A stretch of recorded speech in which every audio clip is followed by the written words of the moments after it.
Hello and welcome to the video. Today we have the conclusion of our fully narrated miniseries, one inspired by WarHammer 40K. If you haven't already watched the earlier episodes, consider going back and getting up to date. Also, if you could hit the like button and comment any feedback you have, it would really help me out. Otherwise, on with the tale. Letters to the Dark Part 5, written and narrated by Henry Tello. 10th of July 2530. It's all over. After 3 long years, it's finally over. The grubs have pushed us back to the spire, where we make our final stand. There is almost no one left to defend the city.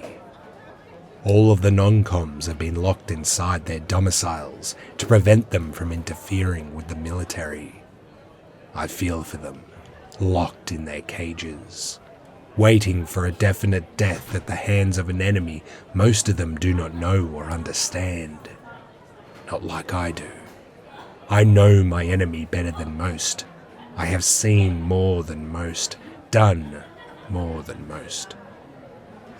Very few people can hold a candle to my accomplishments and failures.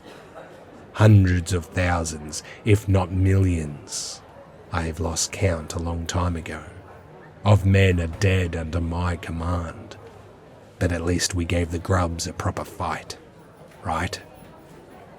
I've been hurt, very badly, and I will not survive my injuries.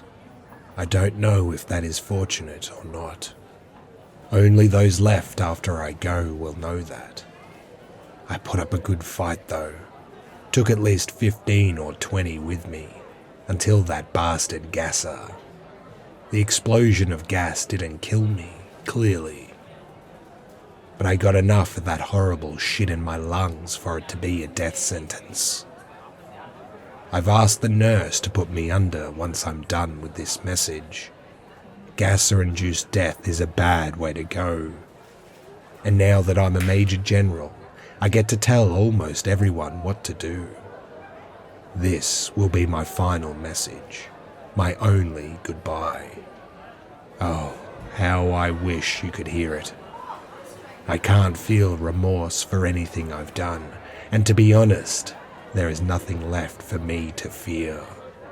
So, even if you won't ever hear it, I'm going to lay bare all that I know and have discovered with a clear conscience. So many lies, deep, ingrained into our psyches and lives. So many. Where to begin? The enormity of the information I now possess is galaxies spanning. Most of this I learned from Expanse Major Typhoon. He lay dying in my arms only a day or 2 ago. Even he didn't know all the secrets, not until the executives left. What a joke. There is no leaving Planet Kill. Only in the unknown afterlife is there escape. Or so we thought. Apparently, very little of what we thought was true. I have been told that the GWAF is a company, a business, privately owned and operated nonetheless. I didn't believe it, of course. Not our glorious galactic world's armed forces, the symbol of unity and improvement behind every action, every death here on Kill. It was all a lie, drip-fed to us in the form of patriotism and the promise of glory. The galactic worlds are far from glorious. Every colony is run for profit, every one. Different subsidiaries of the same grotesque, bloated corporate being. The only reason we are here in the Faraday system, billions of light years away from our true home, is for money. How ignorant and stupid I feel in the enormity of my failure. The signs were there. How could we not read the signs? How easily we were fed the lie, and how greedily we consumed it. This entire jump group operation, the last 3 years, the loss of over 10 million lives. It was all a charade. Worse than a charade, a sacrifice. None of us are getting out of here, and we never were. We were simply a means to an end. It would be too costly to even attempt to recover anyone left. We were written off as a business loss the moment we stepped foot on Kill. The Navy was scuttled when the wall fell. Something about needing every able-bodied person in the fight. As if the sky jockeys were anything more than mouths to feed here on the ground. Oh, how many signs did we need? The executives and the members of the board, or at least their representatives, have been coming and going as they please, keeping tabs on their operation and ensuring there would be enough time to extract their profit. I wonder if the jump fleet's numbers and combat effectiveness was calculated. If the amount of people they brought through the wormhole was exactly the number required to get what they were after. Rosenium, refined and ready for transport, plus billions of containers filled with other precious metals and ores. I hope they at least turned a profit. I guess that would make our lives mean something at least. Rosenium is the one resource that fuels the emergence machines that open the wormholes. How many windows into the cosmos does our solar system have by now, I wonder? 10? 20? We had 8 when I left. And I can't see them slowing down any time soon. I hope they are ready to close the Faraday window once the important people are homeward bound. The grubs have been evolving so quickly we cannot keep up. They fly now. The head geek Major General Dank Garth told Typhoon that there was no reason to believe that they couldn't leave the planet's surface. So he is hoping they know how to close those bloody wormholes, because there is no stopping the grubs. The slow burn at the start gave us so much confidence. Ignorant fools. They are another life form, an alien. How could we possibly know anything about them? Or to think we could simply take them on is laughable. It turns out that the geeks had still only scratched the surface a few months ago compared to what we know now. We've had satellites in orbit the whole time, which I had no idea about until recently. They tracked everything the grubs did, and those special black teams took geeks out to do research on the grubs' home turf. Their tunnels ended up nearly to the planet's core. The Rosenium fueled the grubs' war effort. No wonder they were mad about us taking it from them. And all our poor men, dead or dying, were dragged down there. The grubs needed new strands of DNA to make alterations to their own physiology. Slowly but surely, they started to evolve. New variants, better killing machines. They certainly had enough human DNA to work with. I guess it takes time to splice your own race with alien DNA, to forcibly mutate your own kind. It gave us a false sense of security, that's for sure. They certainly achieved their goals while we stood there, stuck in the mud, thinking we had the upper hand. The lack of communication between the geeks and the soldiers should have been another red flag. I guess the executives wanted all the data, all the science for themselves. Can't have the millions getting better equipped or standing a chance of beating the monumental odds stacked against us. All that research and study, all the dangerous missions into grub territory, only for greedy suits to take it and somehow monetize it. They are confident that the grubs have no queen or leader, simply a collective consciousness, one giant brain with trillions of neurons firing and taking commands. Similar to how a plant grows into a tree or some such.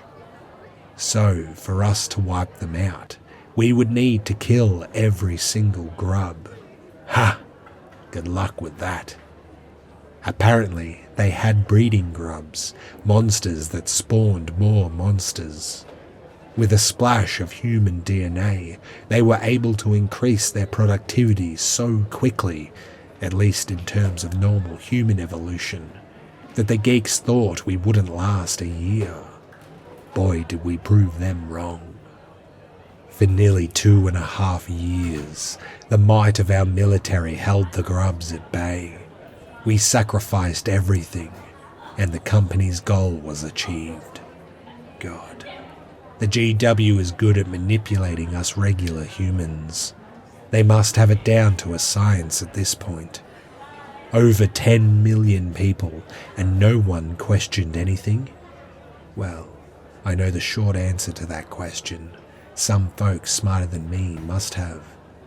Executions have been carried out almost every day since we landed on Kill. Anyone who spoke out or asked questions ended up in a firing line. Nix, rest his soul. He asked questions, but was never stupid enough to do it around important people. I guess that's how they kept all the different branches of the GWAF from divulging information to the others. But still, how do you get 10 million people to keep a secret when they don't even know there's a secret to keep? Spook tried to learn as much as he could, as quickly as he could, mostly for personal reasons and so he wouldn't get bored. But even still, he barely scratched the surface. He ended up being killed quite early on, actually. I finally looked everyone up before recording this message. It was just to satisfy my curiosity. I know no one is leaving, so it almost feels like a game of trivia at this point. Spook met his end the same way most soldiers do, with a prawn ripping him apart. Guts was caught in the back by a barb, running away from his beam focuser. So was his crewmate Bones. They didn't really stand a chance. I replaced Stripes early on. He was crushed by a falling wall when a grub burst into an FOB kill box. Crappy way to go considering, but at least he wouldn't have felt pain. Brett, Connolly and Jet died in front of me. I think I even mentioned them early on. Daz, like me, went from a gasser explosion. Tool and Dex were the least fortunate. Friendly fire by a tank crew. Nix fell from the wall, which, in hindsight, probably means he was pushed. He did have a lot of theories after all, and maybe he said them too loudly around the wrong people. 11 good guys. No more so than any other 11 here, but the 11 I was closest with. Toward the end of this war, I don't believe I truly knew anyone else, except of course Nina. We were all too similar, us soldiers. Whatever growth hormone they injected us with did so much, yet took so much away. We became stronger, faster and heartier than we could have ever achieved on our own. I don't think the non-coms could tell us apart. Our speech was almost the same, our looks certainly so. The only distinguishing features were our ranks. I guess the top brass wanted clones to do their dirty work. It's easier than having a bunch of free thinkers running around. I don't know for certain, but I believe it was also the reason why so many didn't lose hope, even when there was none to have. Sure, many were executed for cowardice, but they were such a small fraction of the casualties. The serum must not have worked on them. I don't think I can cry anymore. I haven't since I left the farm. I wonder what lies they will tell of us. what progress the rivers of blood will achieve for their grand plans. How will they dismiss 10 million deaths? I dare say they won't admit to losing this world. It wouldn't look good. I wonder if they will use any real tales of heroism, scientific discovery, medical breakthroughs or feats of engineering. They would have the pick of the litter, that's for sure. Or will they simply manufacture their own stories? It might look too convenient that the planet fell just as the final shipment of Rosenium left the system. Maybe they will keep up appearances, even after we are all gone. I'm sure they have a plan. They'll make us into a tragic catastrophe, to boil the blood of the next generation of fools. How I long to grab even one of them by the collar and beg them not to take up the call. It's all a lie, I would say. Live a life of peace if you can. Live a life on your own terms. If that is even possible as a pawn in the galactic worlds. I wonder if this is the way it has always been. I cannot imagine the thought of being truly free now. Free to do as you choose, or to chart your own destiny in a way that suits only you. Every corner, every turn, you face some sort of control. I guess a madman living alone in the jungle would be the only one to know true peace. It's funny hearing myself talk in this manner. When I think of it, I'm only 20. Although I have seen my fair share of horrors, enough for 10 lifetimes, I still haven't seen old age. I have wisdom beyond my years, but nothing can replace experience. I will never know what it is like to succeed, to truly succeed in life, I mean. I will never know what it is like to marry, to grow old with someone and know them better than myself. I will never hold my son or daughter. I will not see my children grow into people I can be proud of. Thankfully, there are 4 others to take on the family name back home. When I look at my life and my achievements here on Planet Kill, they ultimately amount to nothing. If I had died day 1, stepped off the passive world Mark 42 Cook class vessel, and received a bullet to the head, nothing would have changed. No outcome could have prevailed where I or anyone else would have gotten off world and seen our achievements recognized. Now that I come to it, my closing speech, I honestly don't feel scared. I do feel sorrow. Sorrow for the fact I'll never see you again, Ma, Pa. I'll never see my 4 brothers, Jack, Travis, Jonathan and baby Eric. Even saying their names out loud wounds me. I'll never see Mary Beth again. What a life we would have lived, Mary, if only I'd chosen differently. I'm sorry I didn't stay faithful to you, Mary. But when you lose your soul, lose your emotions altogether, it was only then that I could justify it. Morally, I was doing myself an injustice by not seizing upon every opportunity I had in front of me. I found out what happened to Nina as well. Her med station was overrun when a grub hole opened up a few 100 meters east of them. We used to get the odd one that would evade our detection. Maybe they could smell the death.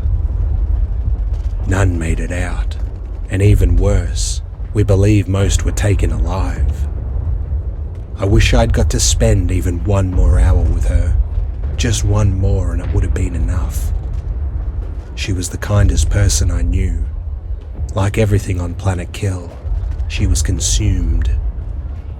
I can hear light rifle fire through the hospital windows. Even if I could survive this, I'd never forget that sound. They must have breached the city's walls. It didn't take them long. It's only a matter of time before they break into the buildings. They'll rip us open like a bear opening a beehive. So much for Spire City. So much for Planet Kill. K1-IL. What idiot came up with that name in the first place? The nurses and most of the other bees trapped in here are still calm. They still look calm at least. Typhoon told them all that they would be evacuated. That once the very last line of defense had been breached, they would all be spirited away. That the military would hold on as long as it could, then they too would be rescued. Rescued by what navy? What ships? Anything in the sky above us is unmanned. The executives and their cargo are on their way home, if not already there. What a joke. I can see the fighting down in the streets. I'm proud my boys fought for this long, even if it was pointless. At least they went out with a bang. I don't know if I believe in an afterlife, but if there is one that rewards those who sacrifice themselves, even for such a hollow cause as ours, then they are going to have a lot of new applicants very soon. I thought the nurse's injection would be the thing to take me out. I guess not. It strikes me as odd, considering what I've been through, that I won't go out fighting. I think I would have preferred to, but I don't decide fate. Maybe I can at least stand when death approaches. I think I would like that. They are in the building now. The light rifle fire has been replaced by screaming on the lower floors. They have at least 20 to get through before they get at me. Either way, I'll say my final words. Mother, Father, goodbye. Mary Beth and my brothers, goodbye. Nina, I hope I'll see you soon. I know my words will fall on deaf ears, but it is comforting to say them anyway. Typhoon told me that once we jumped to the Faraday system, 0 of our communications have been sent home. It's funny, really. Not a single message has come or gone in nearly 30 months. 10 million souls calling out into the cosmos, never to be heard from again. I should have known. Deep down, I think I felt like something was wrong a long time ago, but I always pushed that feeling aside. Would I have changed anything I've done if I had known? I think from the beginning these messages were more for me than anyone else. I'm just sad that no one will hear our story. No one will know us as anything more than a note in history. The casualties of a manufactured disaster. The screams are closer now. I feel excited for the first time in years. What comes after death? It is yet another journey I must take and will not be allowed to report back on. I guess it's going to be all right. It's not like it will be the first time I've done it. Goodbye.